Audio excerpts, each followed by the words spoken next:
noches, amigos, estamos como todas las semanas en el programa de las aventuras de la espada y hoy traemos por segunda vez, me parece, tercera, no sé, ya creo que ya ha venido antes, a Paco Álvarez. Buenas noches. Muy buenas, ¿qué tal? Hola.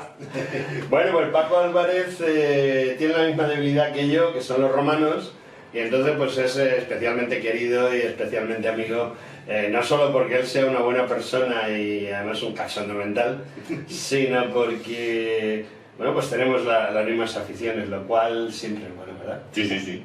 Nos gustan los romanos, no las pelis de gladiadores, pero sí. Bueno, ya hay buenas pelis de gladiadores. Sí, ahora sí. Sí. Yo conocí en la reconstrucción de, bueno, también ha sido una reconstrucción de las de Tarraco, que se hacen en mayo, ¿no? Y yo no quería ir a todas, pero al final me parece que voy cada 3 años o 4. Y hay grupos de gladiadores, gente que reconstruye gladiadores y que hace cosas muy bien hechas. Sí. Muy bien hechas. Sí, se hacen muy bien las cosas ahora. Sí.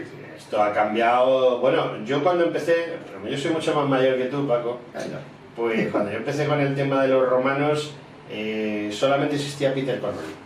No se había inventado nada más. Peter Connolly, para quien no lo sepa, él fue catedrático de Historia Antigua en la Universidad de Londres, creó la Ermine Street War, que es el primer grupo de reconstrucción de romanos que se hizo en el mundo, y bueno, pues era una apasionada en las reconstrucciones históricas. Además escribió varios libros, uno de ellos buenísimo, en el que cuenta la vida de Máximo. ¿Tú lo habrás leído? No lo has leído, pues no. Yo te lo presto porque eso está descatalogado desde... Bueno, yo lo compré en el año 70 o por ahí, o sea, que calcula. Sí. En 1970, 70 y algo, o sea, está súper descatalogado. Te lo presta alguien o es inviable. Y entonces te cuenta la historia de un soldado romano desde que se presenta, un soldado ya profesional, de la época de Trajano, desde que se presenta en el acuartelamiento de la región. Hola, quería alistarme con su carta de recomendación. Si no lleva carta de recomendación, en ese momento no le alistaban, hasta que, bueno, se jubila. Y bueno, sabes tú que en esa época, en la lápida que se ponía en la tumba de algunos de los soldados romanos, se ponía su hoja de servicios, estrantada, ¿no? Entonces, Connolly encontró esa lápida, la descifró y consiguió construir la vida de este soldado que llegó al equivalente a un subteniente actual, o sea, a lo máximo dentro de los suboficiales de Trajano. Pero bueno, amigos, no estamos aquí para hablar de Trajano, ni de Romano, ni de nada por el estilo. Esta vez no. Porque Paco Álvarez, un madrileño, que bueno, este trocito que viene por detrás siempre de la portada, donde pone una foto, claro, ha puesto una foto más guapo de lo que es. Sí, la verdad, esa ha sido la editorial, no he sido yo. Ha puesto mucho Photoshop para puesto más pelo. Más pelo y todo. Esto es vergonzoso. Bueno, pues este madrileño que fue escolta militar entre 1984 y 86, que ha sido publicista, investigador, estudiante de historia. Bueno, yo creo que este año la acabo, yo creo. ¿La acabas? Sí. ¿Todavía estás estudiando historia? Sí, me queda paleografía, pero vamos, estoy ya matriculado y como son cuatrimestrales, en junio yo creo que ya podemos hablar de que ya soy historiador. Bueno, de todas maneras, geografía y historia medieval de España 2 o algo así. Sí, también eso no tiene una importancia. Yo recuerdo perfectamente también, yo me estoy remontando a otros años, a cuando él estaba de soldado en el ejército. Yo recuerdo que estaba en la Asociación de Museos Militares y el vicepresidente era el entonces vicerrector de la Universidad Complutense, que no tenía nada que ver con el rectorado que hay ahora mismo, era de otro tipo, que me dijo, yo estaba estudiando historia en esa época, me dijo, no estudies, lo de estudiar es una tontería porque al final, por mucho que estudies, sí que vas a conseguir un diploma, pero no vas a aprender historia. O sea, lo que tienes que hacer es investigar por tu cuenta y tal. Y yo le dije, las tonterías de cuando tienes 20 años, me dices, sí, yo voy a estudiar porque quiero tener el título. Hay que tener el papelito.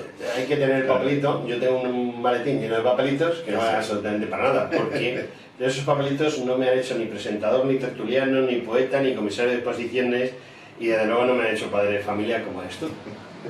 Y ya hemos dicho tu biografía del tirón. Rápido. Rápido. Es un hombre que ha trabajado para Discovery Channel, para la 2, para National Geographic, Channel, el Toro TV y que, bueno, ha entrevistado a personalidades muy importantes en todos estos temas. Sí, la verdad es que sí, he tenido la suerte de conocer gente muy maja como tú. Como yo, sí, la verdad es que estar detrás de un micrófono te ayuda a conocer gente, además... No, me refería a gente como tú. ¡Ah, como yo! Ah, pues muy bueno. Lo pienso hacer eso. Muy bien. Esto es lo que me gusta, tener alguien con quien pasártelo bien. Yo me lo paso bien contigo ahora mismo. Gente como Santa Marta, amigo de los dos, sí, sí. o como Fernando Paz, que es otro sí. cachondo mental. Sí. Y cuando te entrevista, no te entrevista, estás hablando con un amigo. Estás hablando con un amigo. Bueno, y estamos entre amigos. Y bueno, pues Paco Álvarez ha cambiado de tercio. No sé, porque yo, como siempre, todos mis oyentes y televidentes lo saben, tengo la manía de empezar los libros que voy a presentar, pero cuando entrevisto al autor todavía no voy ni por la tercera parte, con lo cual todavía no me he enterado realmente de qué es lo que quiere él al final demostrar. Tengo ligera idea de que quiere demostrar que toda esta gente de los nacionalismos exacerbados, ¿no? Mi pueblo, Villarrubia de abajo, es mejor que Villarrubia de arriba, somos más inteligentes. Nosotros hablamos un idioma de culto y ellos el de los animales, y todo ese tipo de tonterías. Así es. Y... Sí, es un poco, a ver, el cambio de tercio. Un amigo me dijo, he escrito este libro que se llama La Tierra Plana y el Nacionalismo, y que no tiene nada que ver con los romanos, pero sí tiene que ver con los romanos, luego veremos un poco por qué, pero un amigo me dijo, es que esto lo escribiste en un momento de cabreo. Y le dije, sí, digo, es que estoy un poquito harto de que en los 40 años que llevamos de democracia tengamos un problema, un gran problema en España, que es el nacionalismo, que primero fue un nacionalismo que mataba a la gente por sus ideas, y ahora es un nacionalismo que realmente quiere desmontar el sistema de convivencia que nos hemos dado y que lo tenemos normalizado, y no puede ser, no puede ser. El tema, ¿qué tiene que ver con los romanos? Por limitarlo, por decirlo pronto, pues Roma, la ciudadanía romana lo que tiende es a que tú seas ciudadano del mundo, como eso, como ocurre ahora en la Unión Europea, a que seamos iguales todos los que vivimos en este continente, tengamos libertad de movimientos, tengamos el mismo, hablemos todos los idiomas posibles, tengamos la misma moneda, etcétera, etcétera, los mismos derechos, los mismos derechos.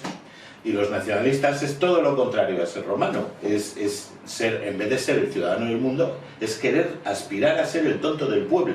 O sea, es hablar un solo idioma, cuanto más minoritario mejor, que mis hijos no sepan nada, no enseñarle a un niño en Cataluña español, es como no enseñarle matemáticas, debería de ser juzgado quien lo diga por maltrato infantil, es una barbaridad. Quiero decir, entonces, es todo lo contrario a Roma, el nacionalismo, y yo creo que entre eso y un poco, pues porque obviamente desde mis años mozos de escolta, pues tuve que ver algo con tener enfrente a los nacionalistas, pues me parece que hemos normalizado algo que es una barbaridad.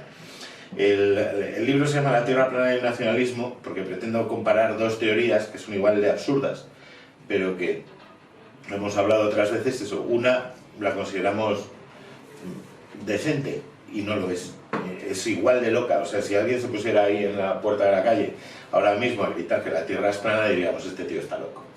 Pero si un parlamento regional dice que son una nación y tienen derecho a la autodeterminación, nos parece, bueno, pues opinan eso.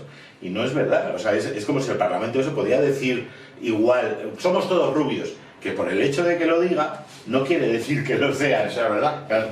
Entonces, ¿qué tiene que ver la Tierra plana y el nacionalismo? Pues muchísimo. Para empezar, son dos teorías, las dos del siglo XIX, que las dos surgen como respuesta pues al darwinismo, etcétera, etcétera, al cientificismo, a cuando se descubre que somos más objeto de la casualidad, a lo mejor, o no. Y entonces, pues el terraplanismo dice, no, somos únicos.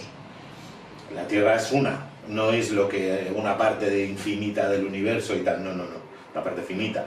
Entonces, el terraplanismo tiene tres patas. Uno, la Tierra es plana, no es redonda. Dos, por lo tanto, la Tierra es única, es una creación única de un Dios ocioso que pudiendo hacer un universo hizo solo un planeta. Y 3, hay una teoría conspiratoria mundial que mantiene oculta esa verdad. Y el nacionalismo tiene 3 patas igual. El Lebensraum, ¿no? El espacio vital. Dice el espacio, bueno, eso suena nazi, sí, es que el nacionalismo es nazi, luego hablaremos. Pero, por ejemplo... El nazi es nacionalsocialismo, o sea, es eso, no hay más... Tu tía, no hay más diferencia. Es nacional y es socialismo, además lo clavan las dos cosas. Las dos, perfectamente. Y ahora mismo pues tenemos aquí a la gente del País Vasco nacionalista, del Partido Nacionalista Vasco, que quieren quedarse con Navarra.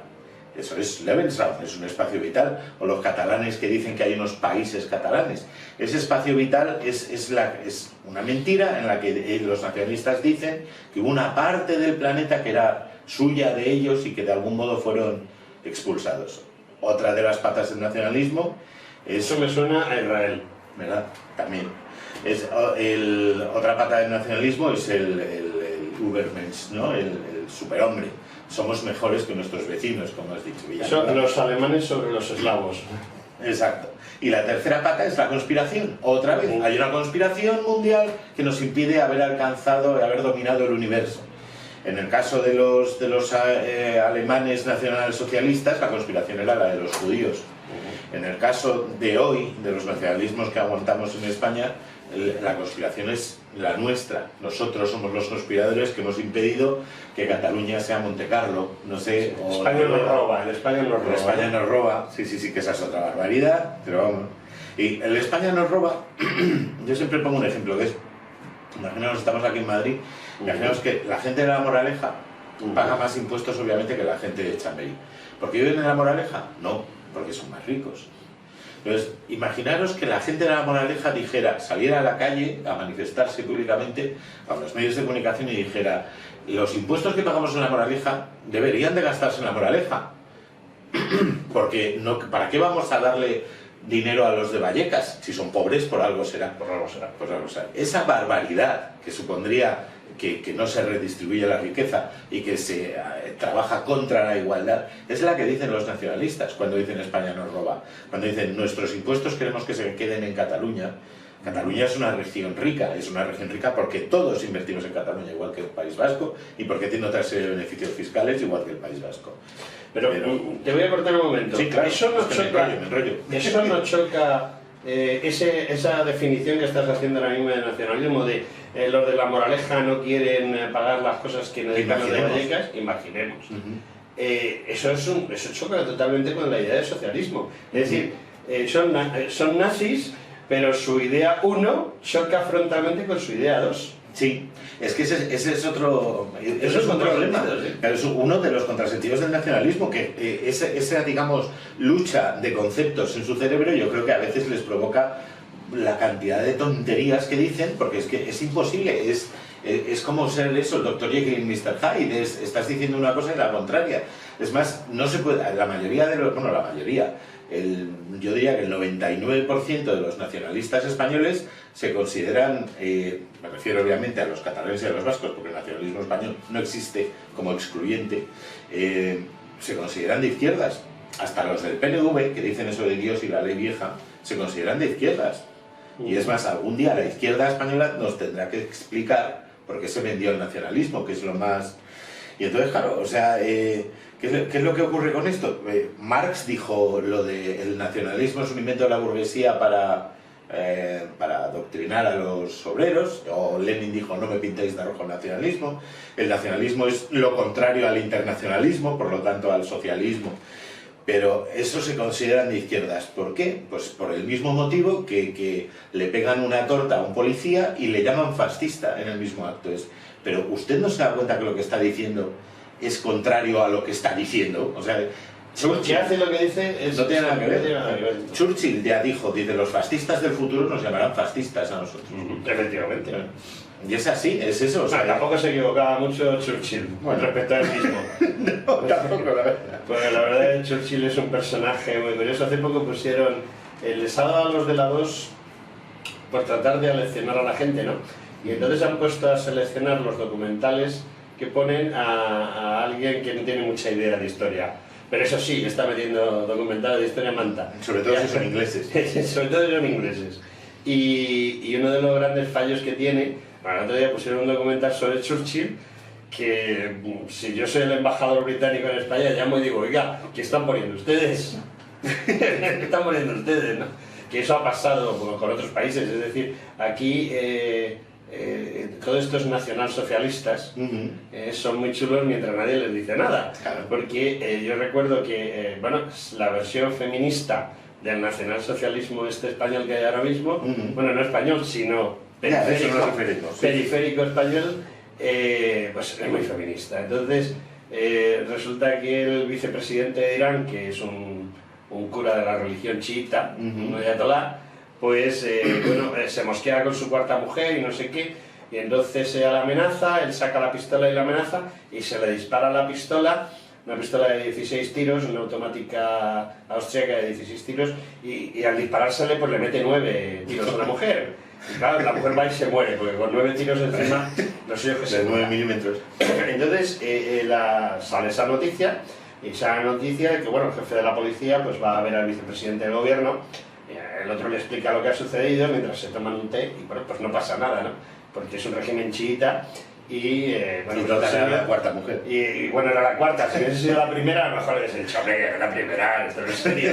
Pero bueno, como es la cuarta mujer, pues no pasa nada. Claro, lo sacaron en el telediario de la 1 a las 3, y se acabó. No volvió a salir. No, claro. Y no volvió a salir porque estoy completamente seguro que el embajador de Irán llamó y dijo, oiga, ¿ustedes a qué juegan? Sí. Y entonces se acabó la historia. Sí, pasa mucho. Ese es el problema del nacionalismo. Sí. Ahora precisamente además, desde que he sacado el libro, ha coincidido por desgracia con este gobierno que estamos sufriendo, espero que por el menor tiempo posible, y en los medios de comunicación generales, por decirlo de algún modo, están siendo bastante reacios a que vaya alguien a hablar contra el nacionalismo. Porque claro, luego el Estado reparte... ¿Hay alguien que habla contra el nacionalismo? Yo quería. Vale. Pero mirad la tele, la gente ya no habla contra el nacionalismo. No, en absoluto. No. O sea, hay una serie de mantras intocables. Sí, por igual que no se puede hablar ni contra el cambio climático, ni contra el feminismo que tenemos, que no tiene nada de feminista. O el LGTB, o todo. El LGTB, no, por Dios, hay una serie, es como... creo que hay una serie por ahí que se llama A los gatos ni tocarlos. Que yo no he visto ningún capítulo, pero yo tampoco, pero eso, el tema es que en internet no puedes hablar en contra de los gatos porque te matan, pues es un poco ocurre lo mismo, ¿no? Pero sí es verdad que hay un montón de tonterías que se dicen y se repiten y que vamos asumiendo, como lo de, por ejemplo, dicen mucho los nacionalistas que el derecho a la autodeterminación es un derecho recogido en la Carta de las Naciones Unidas, etcétera, etcétera y tal. Y entonces, sí, es verdad. Y luego hay una contrarréplica que se suele utilizar, que es, ya, bueno, pero eso es para los pueblos colonizados y tal. Bueno, pero es que aparte de eso, en el mismo artículo de las Naciones Unidas, que habla de la autodeterminación, el párrafo 6 dice textualmente: todo intento encaminado a quebrantar total o parcialmente la unidad nacional y la integridad territorial de un país es incompatible con los propósitos y con la Carta de las Naciones Unidas. Eso lo dice así, pero claro, hasta ahí no leyeron los nacionalistas. Y hasta ahí tampoco leen los periodistas cuando les dicen, pues será verdad esto de la autodeterminación, claro. O cuando dicen lo de, no, es que votar no puede ser delito en una democracia. Mire usted, conducir no es delito en una democracia, pero conducir a 200 por hora, borracho perdido, sí. Y por lo tanto, votar contra la ley también. O sea, si de pronto una agrupación con perdón, pederastas que vivieran en un pueblo dijeran, vamos a hacer un referéndum aquí para decir que la pederastia no sea delito en este pueblo, pederastia de arriba, pues eso no sería legal, aunque saliera por mayoría absoluta. Es la misma burrada, o sea, no hay una diferencia. Igual que, pues eso, no sé, o sea, quiero decir, los nacionalistas desde siempre han dicho cosas, mira, por ejemplo, el nacionalismo vasco. El nacionalismo vasco sabes perfectamente que no existía. No, es un invento del final del 19. Pero además es un invento de un tío. De un tío, sí. De un tío, su hermano y la hermana y tal. Que luego se arrepintió curiosamente de lo que había dicho. En 1903 sí, pero ya no sirvió para nada, ya estaba lanzada la pelota. Sí, y ya alguien la recogió y dijo, coño, qué buena idea. Los carlistas. Es que es curioso, pero el PNV en definitiva no es nada más que cuando el extinción. carlismo termina de tener sentido y ya no va a conseguir sus propósitos iniciales, pues se quedan con la idea nacionalista los que manejan el cotarro. Claro. Ellos lo que quieren es manejar el cotarro. Sí. Le da lo mismo que se llame PNV, que se llame carlismo o que se llame lo que sea. Da Claro, igual. claro. Y de hecho hasta ahí, porque quiero decir, el PNV, bueno, a ver, una frase de Sabino Arana. Dice, vuestra raza, está hablando de los vascos, ¿no?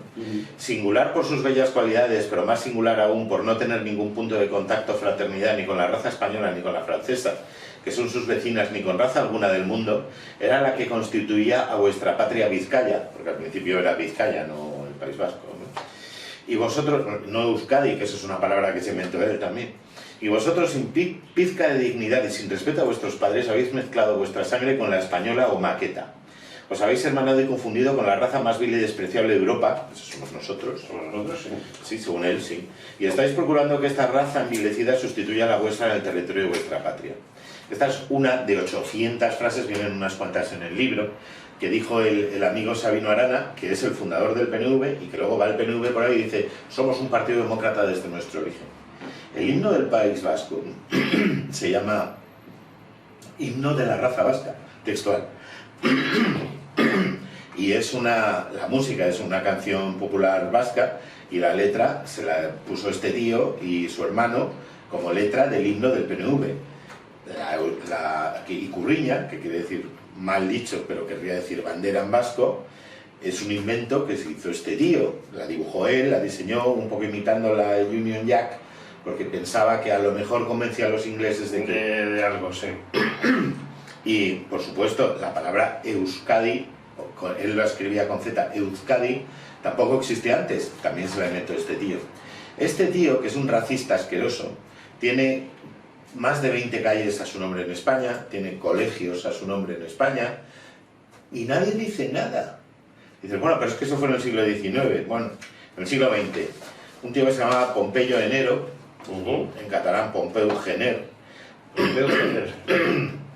dijo, este tiene una plaza a su nombre en Barcelona, ¿eh? Y nadie ha dicho, hay que quitar esto y tal. Dice, en el centro de España domina la sangre semítica y bereber, con todo lo que ello conlleva. Morosidad, desprecio del tiempo, mala administración, caciquismo. Los catalanes de sangre aria, toma ya, no se limitan a las buenas palabras, actúan. La patria, como yo la entiendo, no es otra cosa que el sentido de la raza y la cultura superior. Creemos que nuestro pueblo, suyo, es una raza superior a la mayoría de las que forman España. Bueno, el desconocimiento histórico de España es brutal, sobre todo del señor Pompeyo. Sí. Porque la culpa, yo muchas veces cuando me dicen, bueno, y todo esto y tal, digo, mira, la culpa la tienen los romanos.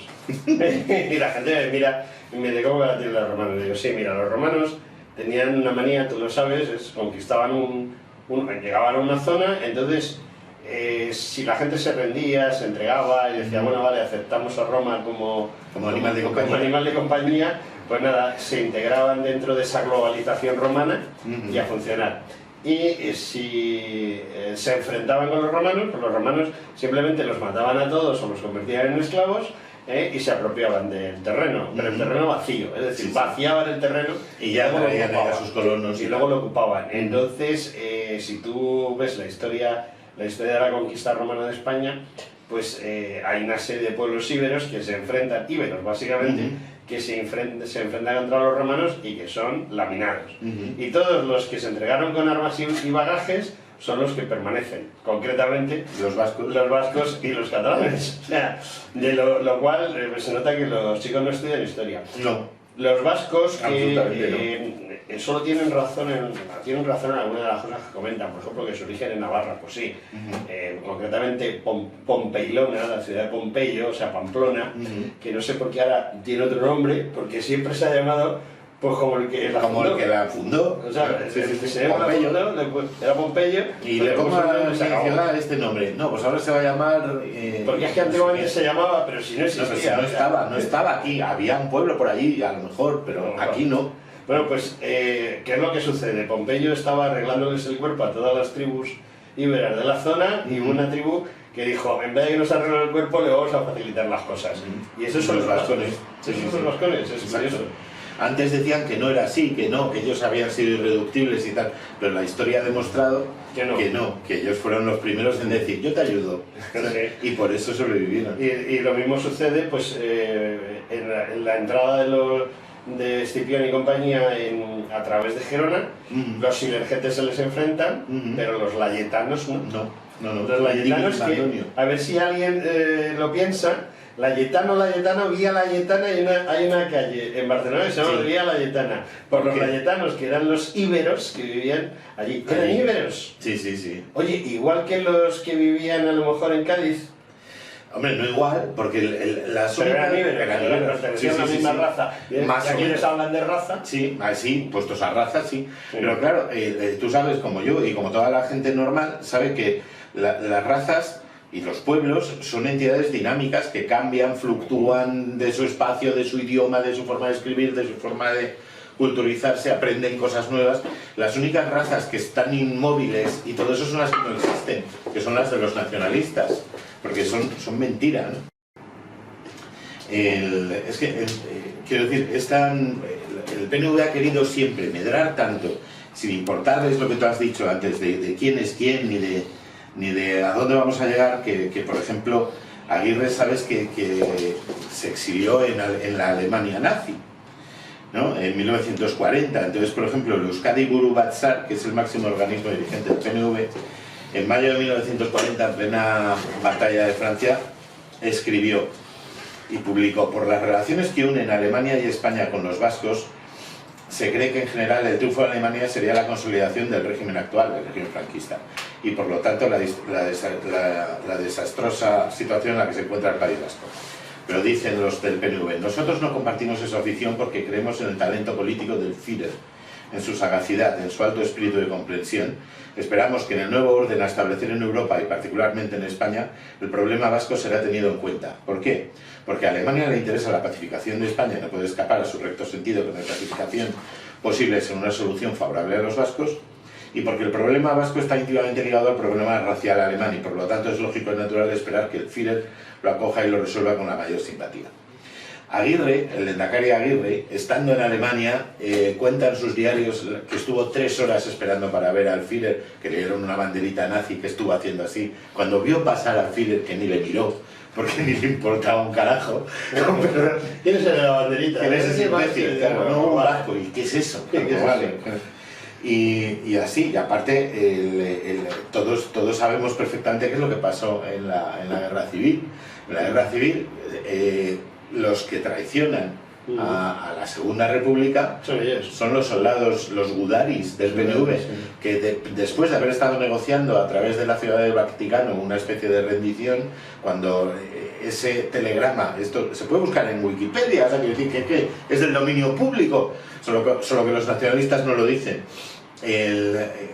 Escribieron, pues estuvieron intentando negociar a través de la Ciudad del Vaticano una rendición en la que se salvara la piel y el dinero de los jefes nacionalistas. Normal. Como eso no funcionó, pues al final intentaron rendirse a los italianos. Como eso tampoco funcionó, al final se rindieron. Entonces se rindieron y dejaron digamos, el frente norte, en ese instante que estaba por Cantabria, estaba a la izquierda pues unos milicias de no sé qué, a la derecha otras milicias de no sé cuántos, y en el centro los del Partido Nacionalista Vasco. Como se rindieron, los del centro... Sí, a nosotros nos dejaron aislados. Se cargaron realmente el frente norte, o sea, quiero decir, se acabó la guerra en el norte y de hecho se acabó la guerra civil, porque a partir de ahí era imposible que la República pudiera ganarla, gracias a la traición que el PNV hizo a sus correligionarios. Pero una traición ridícula y vergonzosa, o sea, nos vamos de aquí con lo opuesto. Se salvaron Aguirre y otros 3 o 4, uno de los cuales luego incluso fue senador en la primera legislatura de nuestra democracia. Sí, porque se dedicaban unas a barbaridades en los museos. Ese. Pues es curioso porque el otro día estuve en un programa de Metropolitan, no me importa decir la emisora, y estuvimos hablando del bombardeo de Guernica, y entonces yo pues, les estuve explicando de qué iba el bombardeo de Guernica, porque una cosa es la propaganda y otra cosa es la realidad. Entonces, gracias a Dios, lo que pasa es que, bueno, como aquí los museos y los archivos en España están de adorno, pero los militares, no españoles, los del 100% de los países tienen la manía de escribir todo lo que hacen. Por aquello de, no, si yo...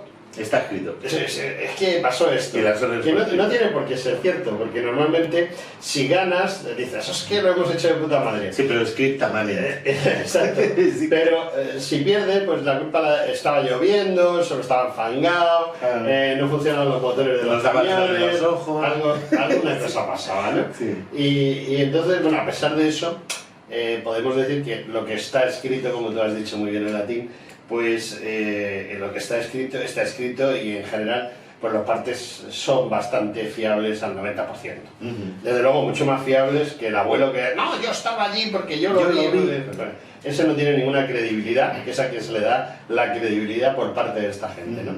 Y entonces estábamos hablando del tema de Guernica. El tema de Guernica, la gente está empeñada en que los nazis eran muy malos y entonces querían destruir Guernica, ¿no? Querían que aquello ardiera y demás. Bueno, y yo pues, claro, estuve investigando el tema a raíz de un libro que en un principio, se han hecho 3 libros sobre Guernica serio, luego se han escrito muchas tonterías.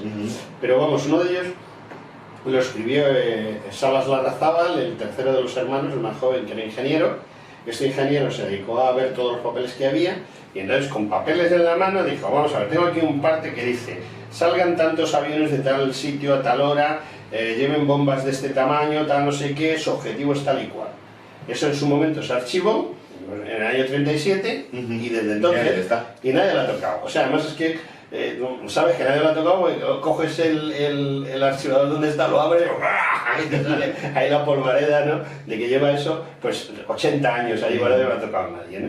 Y entonces, bueno, pues te va explicando la situación. La situación es lo que tú comentabas, de que los gloriosos, valerosos soldados gudaris, pues en una franca huida, pues estaban huyendo a través de esa ciudad. ¿Qué sucede?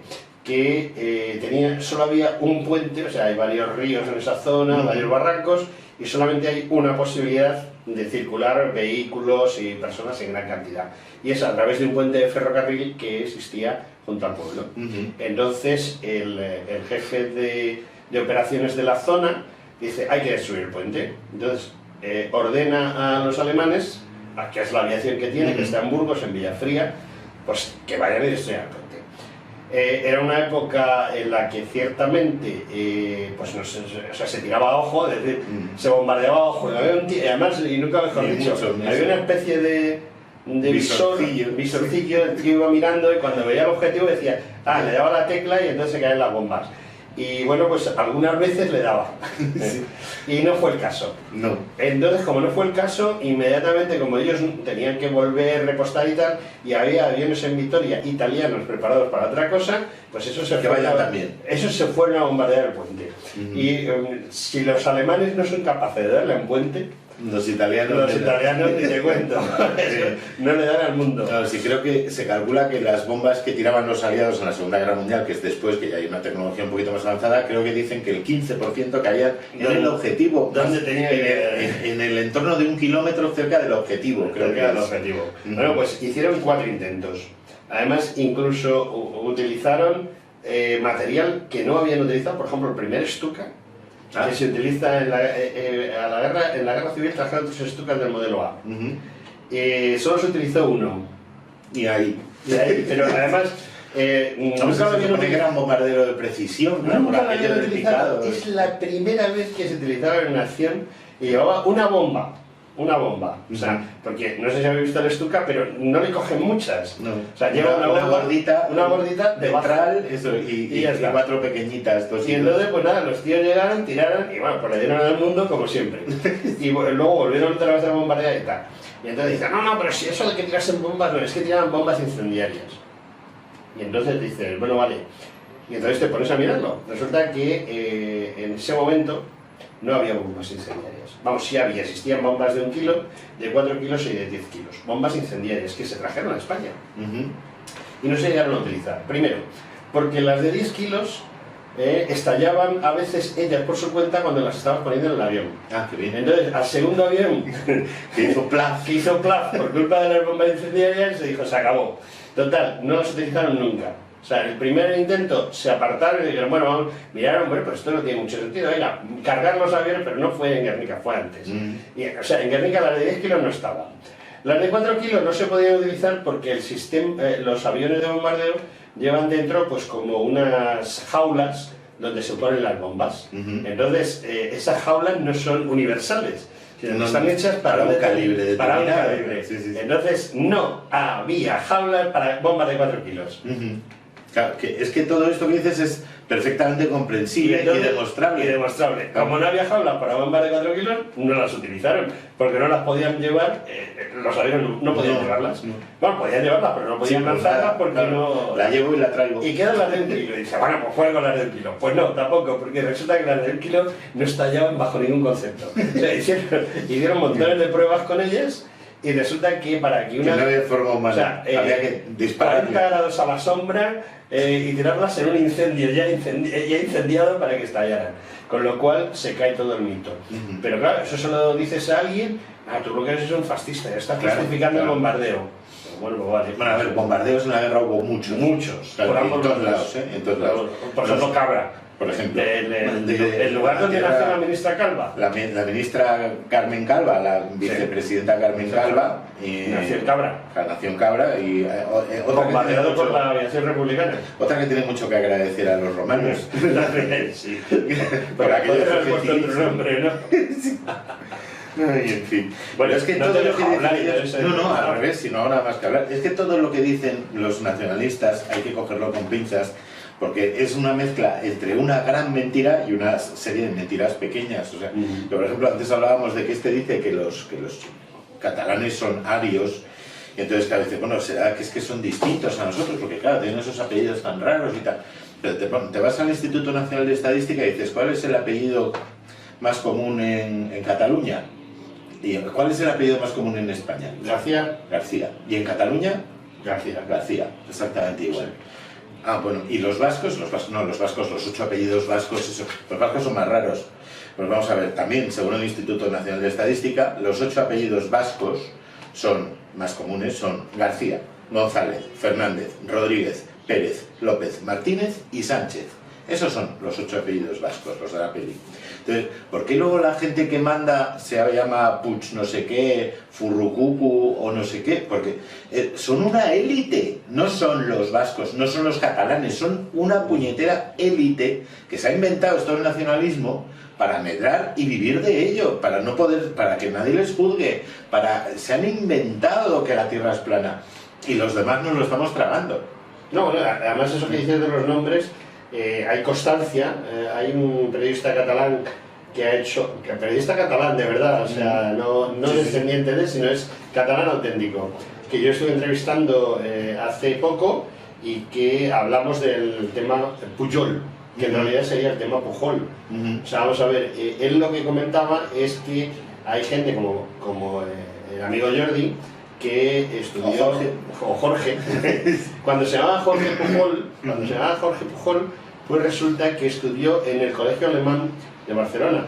Estamos hablando de los años 30, que era un colegio pagado era un colegio, igual que está el colegio francés, dice francés, dice italiano, era un colegio que pagaba el gobierno alemán y aquí iba solo la élite catalana de esa cuerda. De esa cuerda en los años 30. En los años 30, que la cuerda esa en los años 30 era... Desde el 33. Lo de Hitler, ¿no? Esa era la cuerda. Esa cuerdita. Entonces, y ahora resulta que de repente, bueno, claro, en 1945 el colegio alemán deja de llamarse alemán y empieza a llamarse de otra manera. Y estaba todavía Franco, y ya empieza a llamarse de otra manera. Y ahora ya se llama, no sé cómo, pero vamos, que es un colegio nacionalista a tope. Claro. Pero no nacionalsocialista ya no. Ahora es de otro nacionalsocialismo. Pero es lo mismo, o sea, es decir, el nacionalsocialismo y el nacionalismo, lo hemos hablado antes, es lo mismo, o sea, pero... Y el tema es, ¿por qué nos creemos, o sea, por qué hay gente que se cree todas estas mentiras? O sea, si es mentira, que son tontos. No, hay demostraciones psicológica, la repetición tremenda. También, aparte de todo el tema gebeliano y tal, que también eso da para otro programa, pero hay una cuestión, porque la gente cree en conspiraciones muchas veces en momentos de crisis.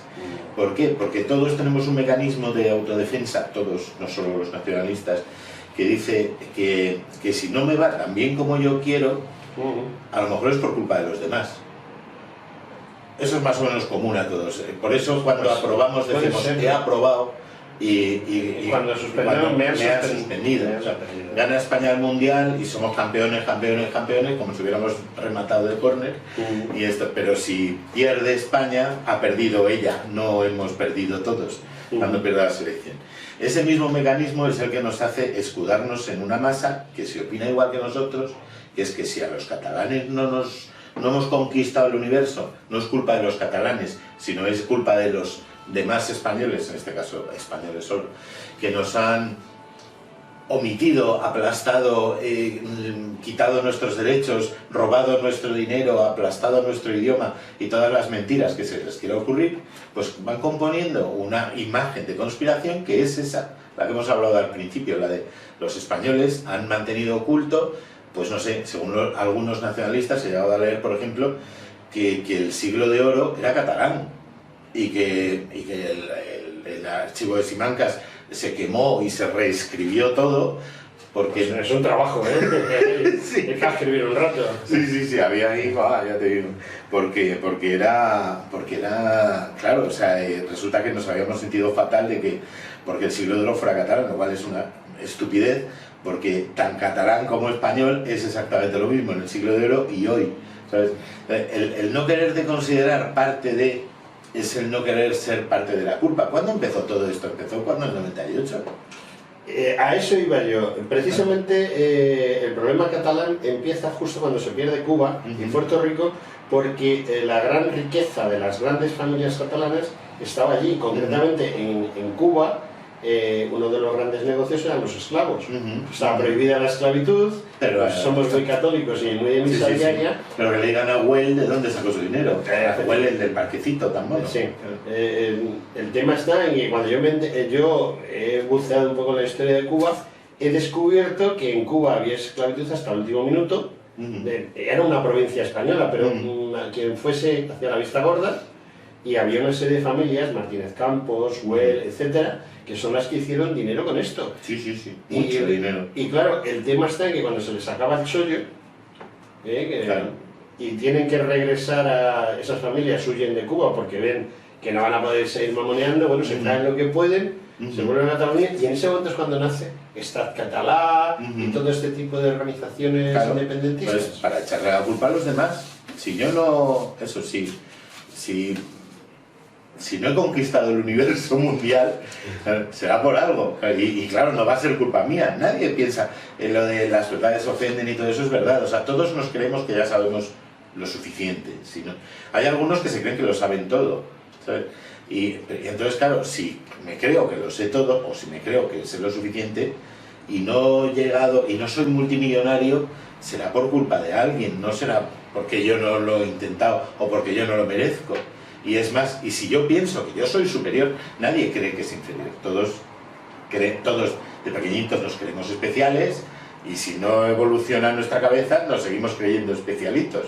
Entonces, si tú te crees que eres ario, como decía el Pompeu Gener o si te crees que los vascos son distintos, no sé qué. Por cierto, lo del País Vasco, por terminar con un inciso, es que es el racismo sin raza, porque los vascones, que efectivamente eran navarros, el tío Sabino Arana no definió cuál era el fenotipo, porque no existe, porque luego los vascones en la época visigótica, como sabes, invadieron Guipúzcoa y todo lo demás, que eso siempre fue Castilla, o Asturias o Castilla. Nunca, ni el País Vasco ni Cataluña nunca han sido ni provincia romana, ni conventus, ni reino de taifas, ni nada, de nada. Han sido, en Cataluña ni siquiera era un reino, era una parte de, claro.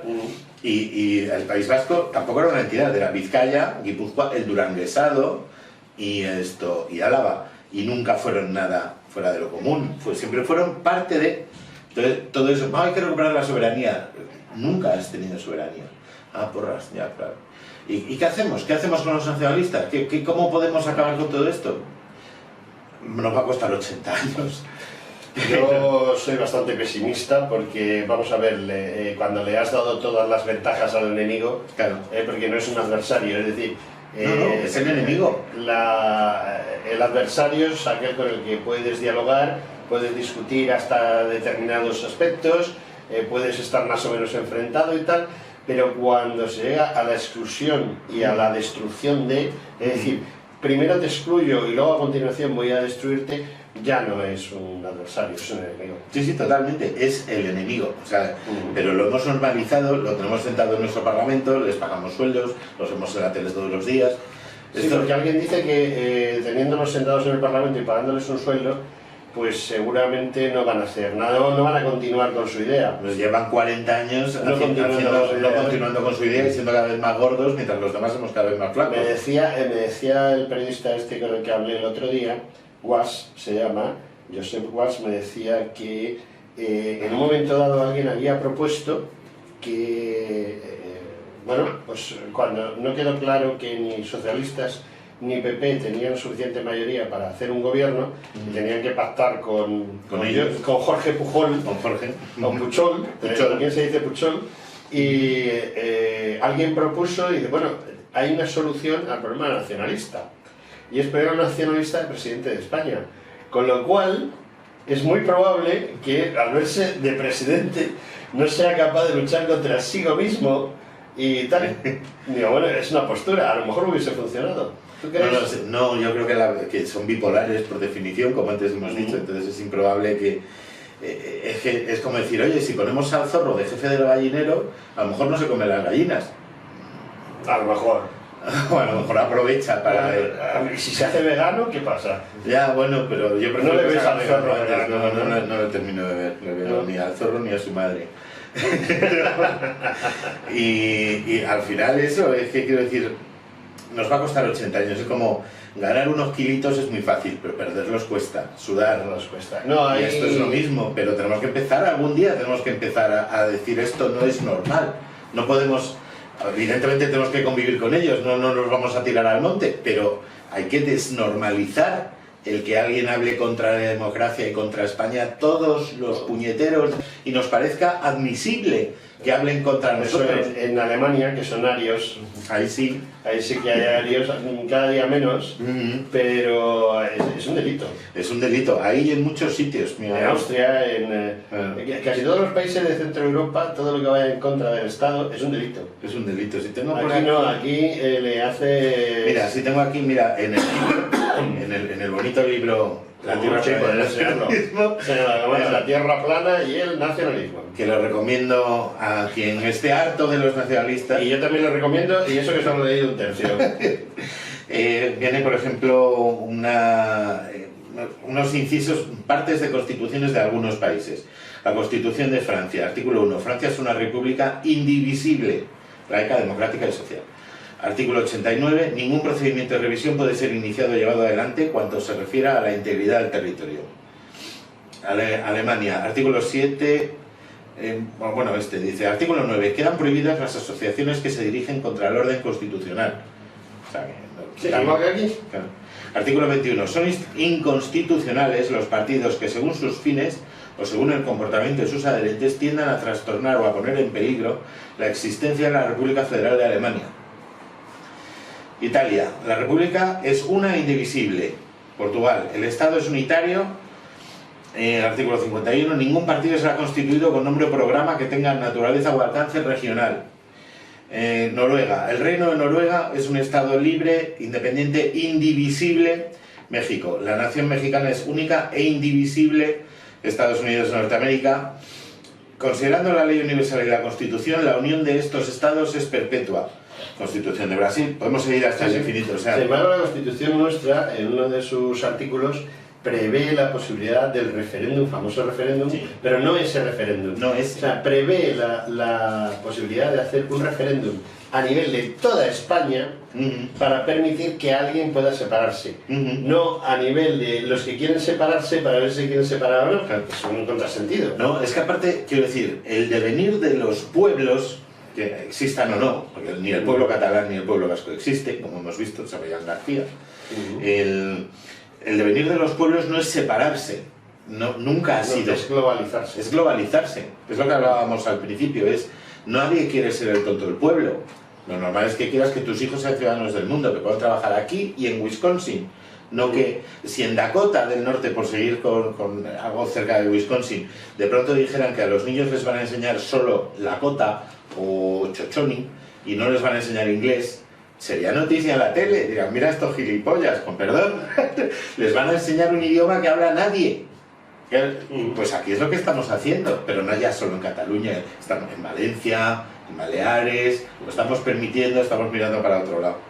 Y lo del referéndum es eso, o sea, el señor este que dice que es socialista, Miguel Iceta, que dijo textualmente, si el 65% de los catalanes quisieran independizarse, habría que encontrar la solución, es decir, separar España de Cataluña.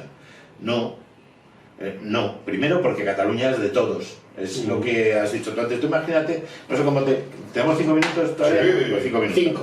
5, venga, 5. Imaginaros una multinacional estupenda, tal, y un tío, un alto ejecutivo de la multinacional que tiene un despacho de esquina precioso con unas vistas, tal, va un día y le dice al jefe, jefe, que me voy. Oh, pues qué pena, ¿no? Y tal, adiós. Claro. No, ya, pero es que me quedo con el despacho, me quedo con el coche de empresa, con la visa, con el ordenador, con la secretaria y con el sueldo, a ser posible. Y el jefe le diría, no tío, si te vas, aire, pero la oficina es mía. O sea, si tú no quieres ser español, vete. Hazte albanés, hazte marroquí, hazte lo que quieras. Catalán no puedes porque no existe como nación. Pero lo que no puedes hacer es, me voy y me llevo Cataluña, porque Cataluña no es tuya, es igual de tuya que mía. Punto 1, y es, imaginaros que alguna vez llegan a ser mayoría, aunque llegaran a ser mayoría, y si de pronto la gente de Tarragona o de un pueblo de Tarragona ha votado mayoritariamente que no quiere independizarse, ¿qué hacemos? ¿Les obligamos a vivir en el régimen nazi? Sí. El planteamiento suyo sí. Pues sí, pero eso no es democrático.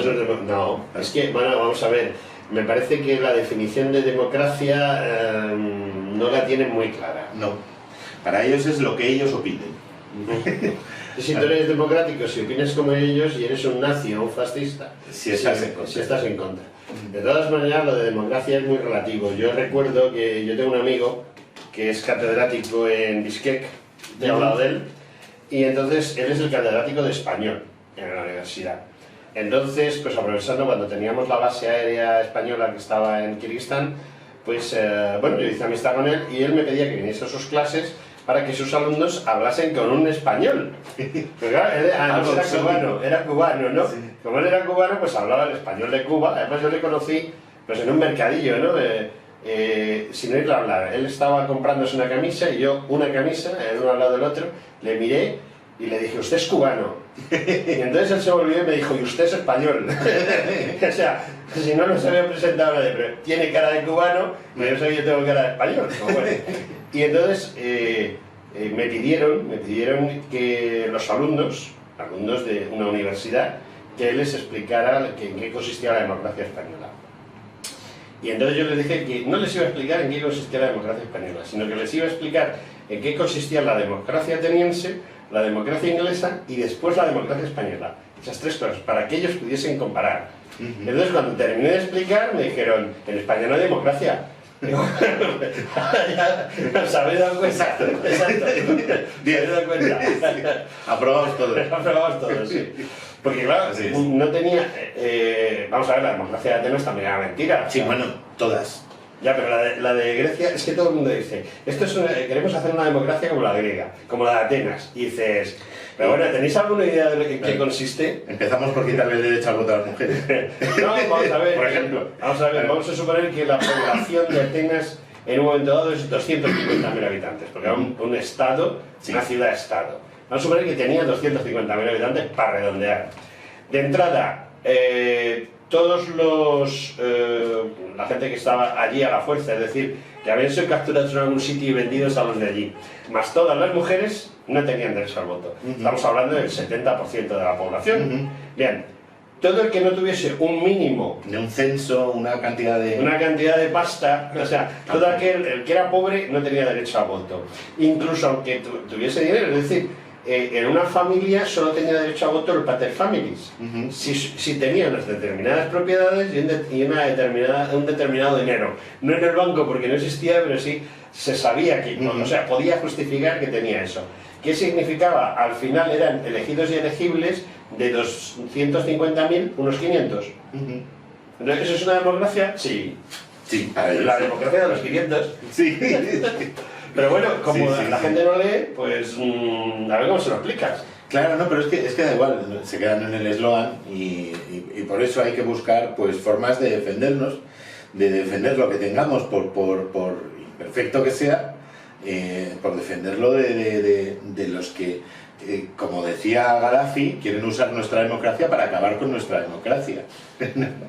Gaddafi, a mí hay una cosa, ya nos hemos salido del tema, pero aprovechando el nacionalismo, creo que ha sido aprovechando los nacionalismos, los anglosajones, es decir, británicos y norteamericanos, porque la gente piensa que Gran Bretaña no pinta nada, pinta exactamente lo mismo que hace 80 años. España, o eres de izquierdas, o culturalmente no se te va a hacer caso, pues hay mucho periodista de izquierdas, hay mucho medio en el que la izquierda es simpática. Yo nunca he oído en la entrega de los Goyas a nadie protestando por el nacionalismo, y no lo voy a oír.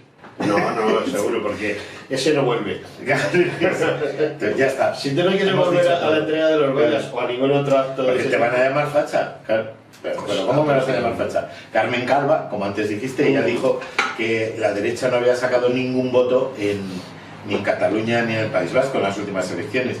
Perdona, el PNV y los nacionalistas son de derecha, son de una derecha equivocada, rancia, rara, absurda, pero son de derecha, son de una derecha elitista. Y ella también es de derecha. Y ella también es de derecha. ¿Cómo se maneja? Sí, sí, por eso es tan autoritaria, precisamente. Sí, es curioso. Bueno, oye, un minuto para resumir. Pues nada, resumiendo, pues eso, que si estás harto del nacionalismo, y yo lo estoy, y yo creo que todos estamos hartos del nacionalismo, pues hay que coger fuerzas y coger razones que estén basadas en la realidad, no en los mitos, no en una tierra plana. Entonces, pues con los pies en la tierra, casi todas las razones, o muchas de las razones para luchar contra el nacionalismo, están en este pequeño libro, que espero que os guste a todos. Que a mí me lo regaléis tienes que un dedicar poco. todavía. Sí, ahora te lo... Sí. Y esto, además está escrito con un punto de ironía para no terminar cabreado, sino para terminar sonriendo y más fuerte. Entonces, pues eso, si conocéis un nacionalista, no le convenzáis porque es imposible, pero intentar sembrar una duda. La duda hará que crezca la luz en su cerebro. Difícilmente, pero bueno, es así. Oye, darte las gracias porque es un placer haberte tenido en este programa. A vosotros siempre. Paco, Venga, espero que pronto nos volvamos a ver. cuando queráis. Vale, de acuerdo. Bueno, amigos, hasta aquí el programa de hoy. Buenas noches.